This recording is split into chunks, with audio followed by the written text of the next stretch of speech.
Slav rojbaşi var baş hevanno ve seri sibe felaketeki mezin la Rusya Amerika'ya xist her vaha Japonya bi taybetî ew Okyanusa Pasifik li wê derê erdhejekê çêbû li navçeyekî nîvgrava Rusya em nûçiya derbere vê de pêşkêş kiriye ji wara vê serê sibê lêbelê encamên vê erdheja 8.8 hêjî didome pêl bi pêl ev tsunamî ber bê wan herêma ve diçe heta Amerîkaya Latîn jî dirêj dibe hawayê dide berxwe pêş dikeve eger di nava bültenê de yan jî dawiya bültenê de bûyerekî acîl çêbibe ji wara dibêjim niha bültena min a vê êvarê bi temamî li ser Kurd û Kurdistanê ye Rojavayê Kurdistanê Başûrê Kurdistanê ez hema çend tiştê ku min ji were amadekirina pêşkêş bikim hevanno bi vîya wê em hema dest pê bikin di derbarê sibê êvarê de agahiyekî min heye du parêzerên malbata Narînê malbata Güran wê tevlî bültena me bibin sibê êvarê saet di 21 de li gorî saeta Ewropayê pêşketinên pir girîng hene di doza Narînê de kamerayên nû hatin peydakirin kamerayên ku wî rojê baran Güran behs kiribû li Ewropayê hinek kêm be jî hate çareserkirin dîmen zelal bûn ez bawer dikim di doza Narînê de pêşketinên pir ciddî hene du parêzerên malbatê sibê tevlî weşana me ya zindî dibin hem jî bi kurmancî ka em binêrin dikare seyra dozê biguherîne yan na ev delîlê ku nû hatine berdestê parêzeran niha pêşkêşî dadgehê dikin ama sibê pêşî ew ê me re biaxivin ka mesele çawa pêş dikeve ew ê sibê ji me re behs bikin ji bîr nekin sibê saet di 21 de di doza Narînê de pêşketinekî pir ciddî heye kamerayên nû hatine tespît kirin û ji bilê vê çend agahiyên din jî hene du parêzer bi hev re tevlî bültena me dibin ez û hevalê me Ronî Ruha em ê pirs bipirsin û parêzer jî wê bersiv bidin baş e di vê naberê de birêz Nahît Eren serokê berê ê Baroyê Amedê bi me re ket tekîliyê hin îtirazê wî hene di derbarê axaftina bavê Narînê de Arîf Güranê de em ê behsê wî jî bikin eger îcab bike ji xwe rojekî din em ê bernameyekê taybet bi Nahît Eren re em ê çê bikin ez niha dest bi bültenê dikim hevanno eger hûn amade bin em hema biçin û dîsa bi xêr hatin ya sibê ji bîr nekin niha ev meseleya Hamdî Ulukayê heye hatiye Tirkiye bi Serokkomarê Tirkiye Recep Tayyip Erdogan re hevdîtinekê pêkaniye Hamdî Ulukayê hûn zanin karzazekî Kurd e xwediyê mastê Kobanî ye yani navê Kobanî li masî xwe kiriye dî Kobanî aydî wî ye çawa peyda kiriye gelo di dema Kobanî ew meseleyekî din e lê çima hat Tirkiye sebeb wî ji were bêjim Tayyip Erdogan rêveberê kompanyaya Kobanî Hamid Ulukaya ew her du bi hev re civiyan li qesra wî civîna li koşka Serokkomariya Tirkiye ji çapemeniyê re girtî bû kesek pê nehesiya çi axivîne behsa çi kirine ama merû dibîne ku ji fotoğraf merû dibîne ez naxwazim nîşanê ve bidim yani ji xwe Hamdî Ulukaya heyraniya xwe ya ji bo Tayyip Erdogan wisa nîşan dide ne mesele ez hemen mixwast tenê agahî bidim we karsazekî Kurd dikare bi 100 milyonan dolar xerç bike ji bo Fenerbahçe mesela ew qas rojnamevanê me hene ew qas însanên me ê muhtaç hene ew qas pêdiviya milletê me bi sazî û dezgehên nû heye ama karsazekî me li Amerîka karê xwe bi rê ve biriye dewlemend bûye baş e yani milyarder e süper aferin bravo tamam ama perê xwe pir rehet dikare bixe xizmeta Fenerbahçe ji bo reklamê vê dike nizanim ji bo alîkariyê dike nizanim Hamdî Ulukaya xwediyê markaya navdar ya Mast e ya Amerîkayê Kobanî ji bo îmzekirina peymana sponsoriyê ya tîma futbolê ya Fenerbahçe li Stenbolê bû tîma Fenerbahçe bi Kobanî re peymanekî îmzekir li ser navê stadyumê û sponsoriya formayên maçên li Ewropayê wisa li hevkirine yani ew formayên ku sportmen ê futbolê dilîzin li xwe dikin wê navê Kobanî li ser wan be stadyuma Fenerbahçe ya li Stenbolê jî wê bi navê Kobanî be bi qasî çend sala belkî 10 salan ji bo 10 salan 100 milyon dolar e 7 milyon euro. Yani ev karsazê me Hemdî Ulukaya 7 milyon dolar dide Fenerbahçe ji bo 10 salan navê Kobanî li wê stadyumê dike û formayên wan jî dike çend milyon 20 milyon euro ji bo 5 sala.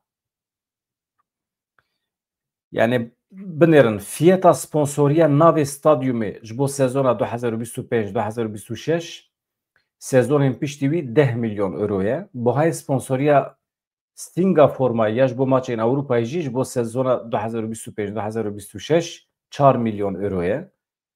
Wana perê mezin in, reqemê mezin in.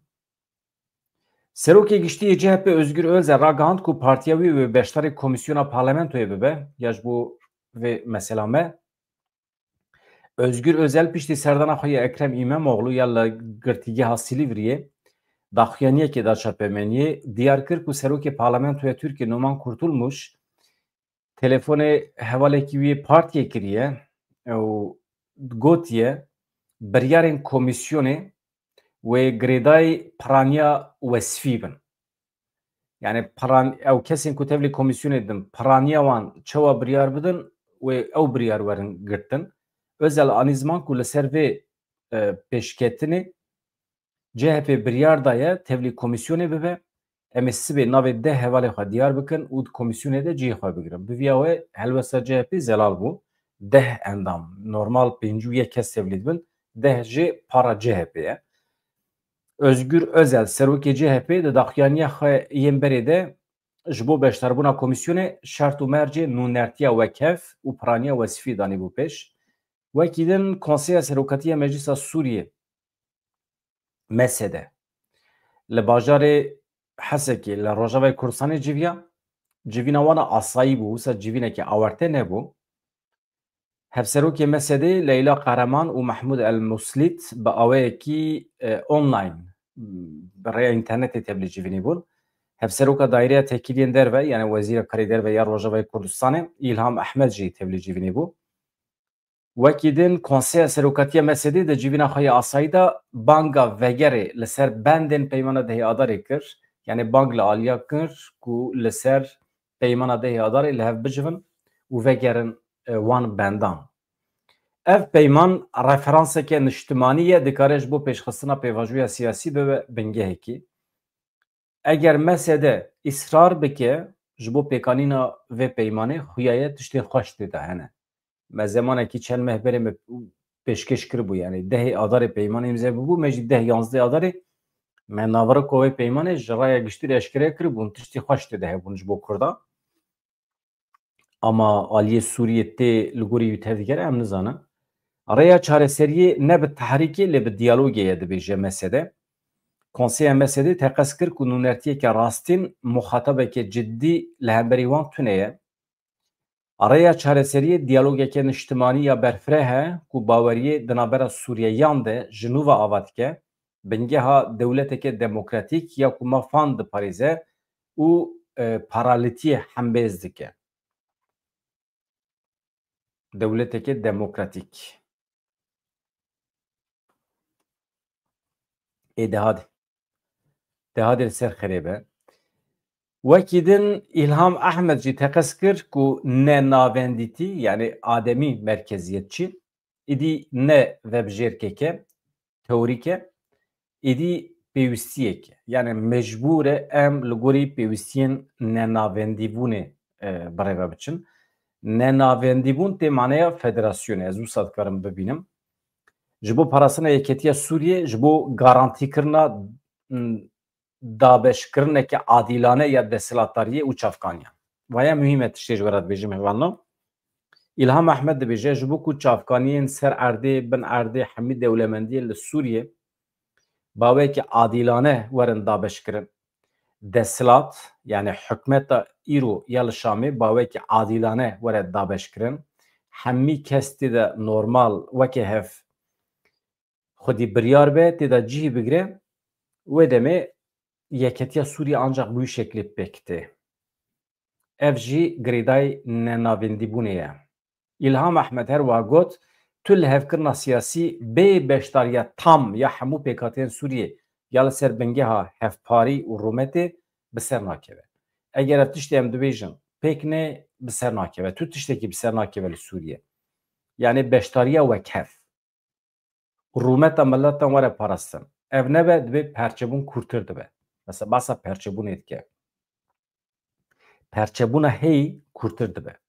Di derbarê rewşa li Swêdayê de jî mesedê binpêkirinên li dijî sivîlan şermezar kir li hember hewldanên manîpûlekirina civakên eşîran baweyekê ku tundrewî, şîddet, terorê gur dike şiyarî da na di derbarê civîna Parîsê de jî hen agahî hene ji were bêjim li ser civîna dawî ya Parîsê mesedê balkişan ser giringiya beşdariya navnetewî dewletên wekî Fransa, Amerîka wê tevlî bibin. Bi taybetî beşdariya nûnerê Amerîkayê Thomas Barak, Wezîrê Karê Derve yê Fransayê Jean-Noël Barrot, Wezîrê Karê Derve yê Sûriyê Eshat Şeybanî. Mesedê destnîşan kir civaka navnetewî hîn jî çareseriyeke siyasî wekî mümkün dibîne, pêkan dibîne. Mesedê li hev kir ku dest bi diyalogeke niştimanî ya berfireh bike, ku tê de pêkhateyên siyasî, etnîkî, olî, dînî, civakiyên cihêrengên Sûriyê li hev bicivin. Armanc hedef ew e ji bo derbasbûneke siyasî ya rastîn ya ber bi Sûriyeyeke demokratîk ve Sûriyeyeke piralî nenavendî ve ku li ser bengeha dadmendî, wekevî, hemwaletîbûnê nexşareyekê were amadekirin. Yani xerîteyekê xebatê were amadekirin. Em çiwa tev bigerin, sibê çi bikin, du sibê çê bikin, salekî din em çi bikin, yani xerîteyekê xebatê were amadekirin ji bo kîjan armancî? Ji bo armancên adalet, wekevî, yani wekeviya di mesela hemwaletîbûnê de wekî din Sûriyeyeke piralî û demokratîk ji bo vê dibe xerîteya xebatê were amadekirin.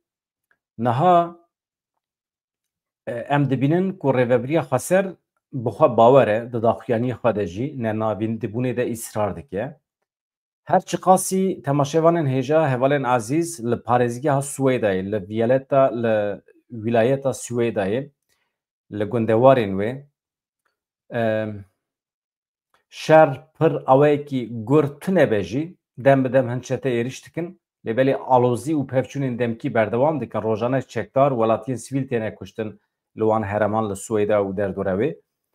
Serokê Saziya Mafê Mirovan Sor dibêje tenê roja sêşemiyê li Sûriyê 19 kes hatine kuştin. Her çi qasî şer û pevçûnê sereke di navbera komên çekdar ên xweciyî de çekdarên Durzî de hebe jî kuştin, revandin li deverên cudayiyên Sûriyê ji holê ranebûne. Ne tenê li Swêda li deverên din jî dem bi dem însan têne revandin, têne kuştin, yani şiddet, terör hêjî dewam dike li Sûriyê.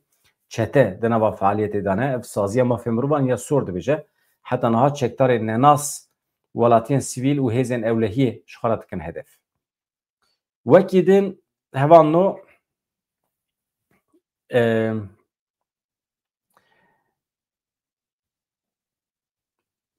evet, yani mesele çi bû Şamê li Almanya xortekî hatiye kuştin di zindanên Heteşê de.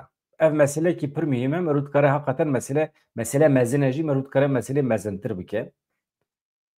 Navenda çavdêriya Mafê Mirovan dîsa ev Saziya Sor ragihand ku ciwanekî ji texa qabûniya Şamê ji Almanyê hatiye dema serdana Şamê kir, ji aliyê hêzên ewlehiyê yên hikûmeta Heteşê ve hat kuştin. Li gorî Sorê ciwanê ji Almanyê ve geriya Şamê li nêzê mizgefta Umewî hate binçavkirin, piştî çend rojan cenazê wî hate dîtin. Cenazê wî jî radestî malbata wî hatin kirin. Li ser cenaze rêç şopên îşkencê hene. Aynî navendê diyar kir ku li ser cenaze şopên îşkencê û kulman heye, ê lêdanê heye. Paraniya wan ji Himsê ne 45 kes di girtiyên hikûmeta veguhez de heta niha jiyana xwe ji dest dane. Yani hikûmetekî bi vî şeklî ku ciwanan dixe hepsê û dikuje cenazê wan tesîmê malbatê dike, hikûmetekî bi vî şeklî re şirîgatî nemimkün e. Ji were bêjim problemekî ciddî çê dibe li Kurdistanê. Çima kesekî ji naçê tevlî nabe. Di derbarê Îranê de jî mesele heye. Rêxistina Mafê Mirovan ya herana di derbarê kuştinên jinan yên li Rojhilatê Kurdistanê û Îranê de jî raporekî belav kiriye. Li wê derê jî jin têne qetil kirin. Ew jî meseleyekî balkêş e. لگوری راپوری دناوا مها آدار نیسان گلان حزیران یل ای سال ده لروجدات کردستان لتمام ایرانی تام 45 جن هاتنه قتل کرن جالی میران و عینی چافکانی راگهاند دمها آداری ده 17 جن نیسان ده 19 جن گلان ده 6 حزیران ده جی 3 جن هاتنه قتل کرن در راپوری ده بحثا سدما قتل کرن جهات کرن دبیجن yani sedem hancet yani bahane. Ev kuştin jber sedemin cuda yen malbati bi hanceta şeref namus pêkatine.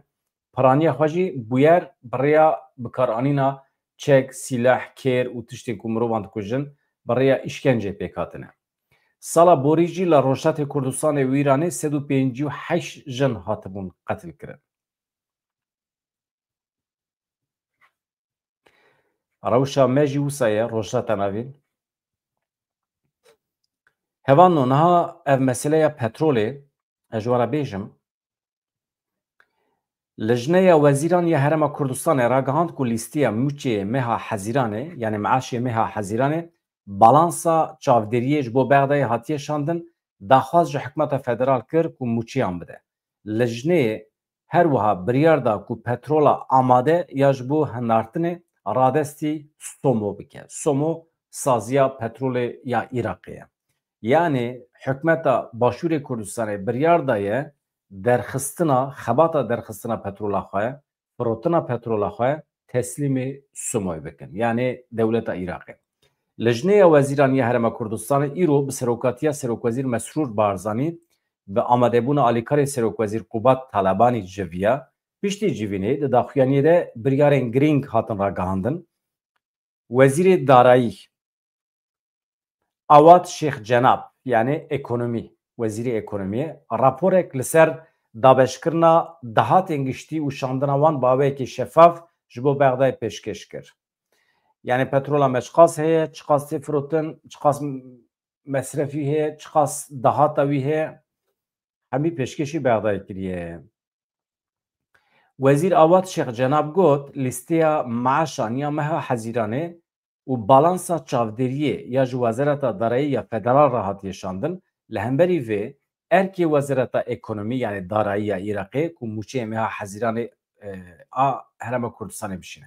Yani li hember vê êdî Wezareta Ekonomî ya Iraqê ji xwe re di wezîfa wî ye ji vir û pêve êdî ji bo meha hezîranê ditêne ya maaşan bişîne.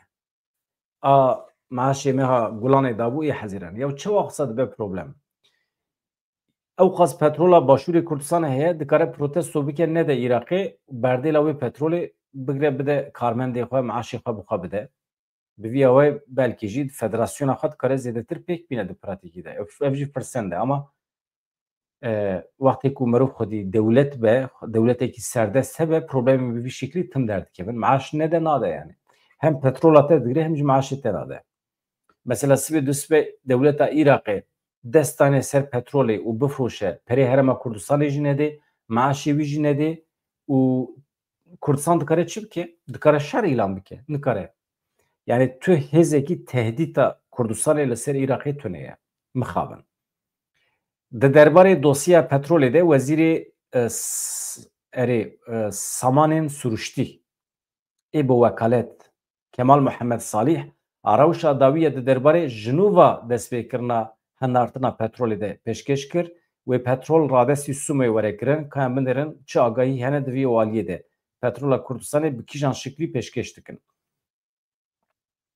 Li jineya wezîran di vê mijarê de biryar da ew petrola ku niha ji aliyê kompanyayên biyanî ve têne berhemanîn yani têne derxistin ji bo hinardekirinê amadeye bi mebesta hinartina birêya bendera Ceyhanê radestî kompanyaya dewletî ya firotina petrolê ya Iraqê wê were kirin. Ji bo firotinê wê teslîmê Iraqê were kirin.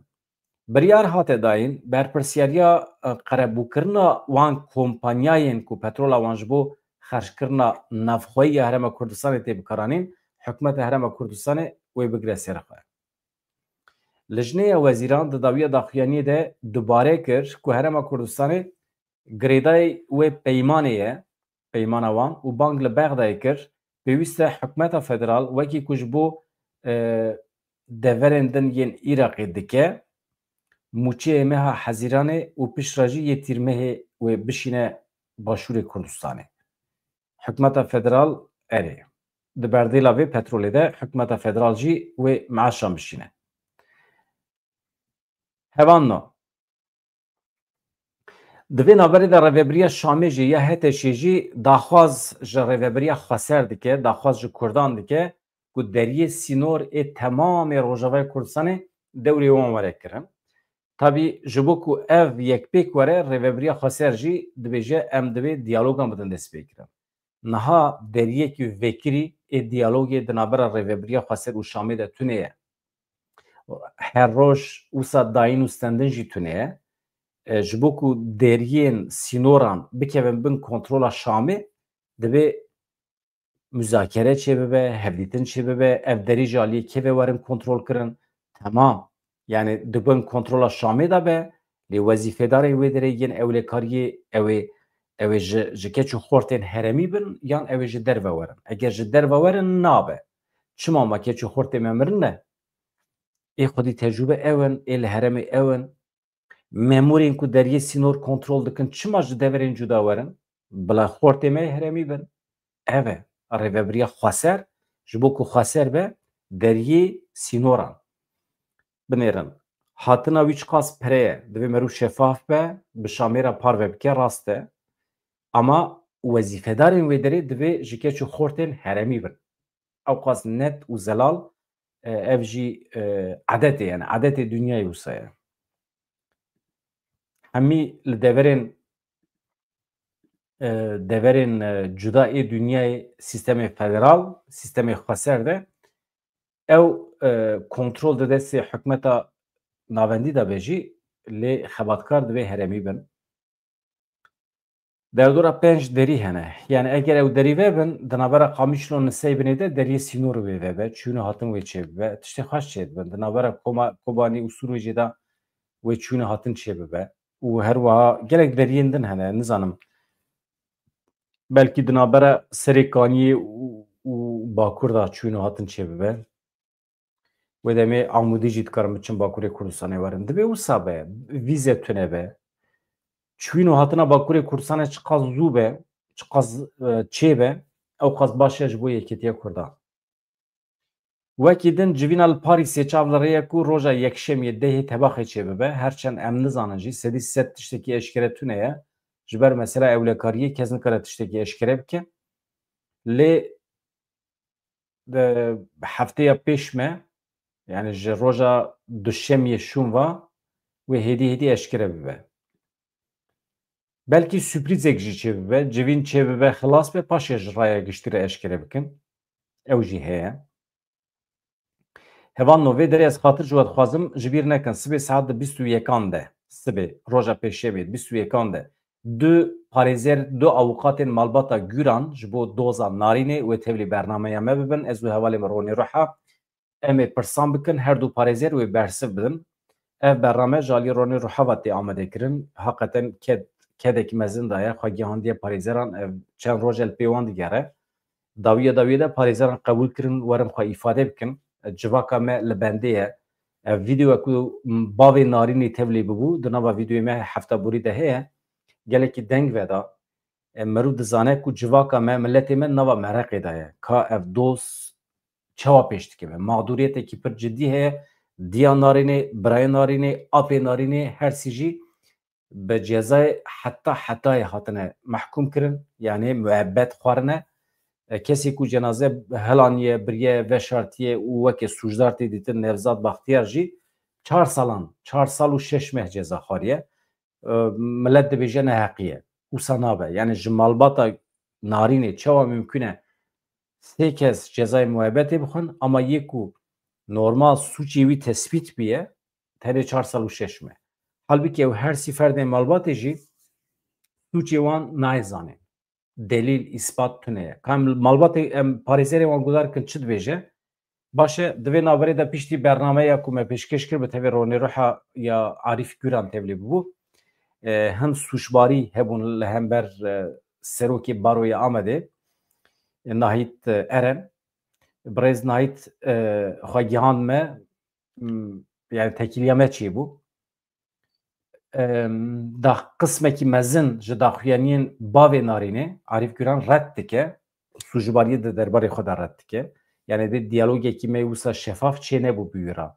Yani bavî wî ez sûcbar nekirime, nehatiye cêmin, behsa îşkencê nekiriye, ji min re negotiye îşkence li ferdê malbatê hatiye kirin. Yani tiştekî wisa tune. Delîlekî neaniye cem me ku em bi jê re bibin alîkar. û me jî ji hevjîna wî pirsên ew qas jinikê bixe nava zehmetî dibe me jî nepirsiye. Ew pirsên di mesela namûsê de û mesela bêexlaqiya ku jê tê sûcbarkirin yan jî lê hatiye barkirin. Wisa dibe me derbarê vê mijarê de pirs zêde pirsên ku wê bêîşîne me jê nekiriye. û me jî pêşniyaz li nihayê terenk kir. Me got keremke di bibe mîvanê bültena me yan jî di weşana me de baweke zindiyan bernameyekê çêbikin Kurdiya wî jî pir baş e. Ka em li bendê ne yani nîv soz da niha ne amade ye, niha ne li Amedê ye. Lê dema vegere em ê hinek zorê lê bikin ji bo tevlî bernamê bibe ew jî aliyekî cuda yê dozê ji me re vebêje eşkere bike. Mihîm e cara yekem e ev doz êdî bi Kurdî eşkere dibe. Gelek televizyonên Tirkan behs kirin, behsa dozê kirin lê êdî em dixwazin bikevin nava meselê. Hem mağduriyeta jinan heye ya zarokan heye, hem cinayet heye, hem malbat heye. Dibe em jî weke civak xwedî li hev derbikevin. Kî sûcbar e, bila suçê xwe cezayê xwe bikişîne, ama însanê bêguneh jî dibe hepsê de emrê xwe temam nekin. Hevan mala we ava her hebin. Ez binêrim nûçeyên acîl hebin deqeya da wî saet 21 û nîva da em ê ji we re bernameyekî pêşkêş bikin. Bi hêviya rojê xweş azad dem baş.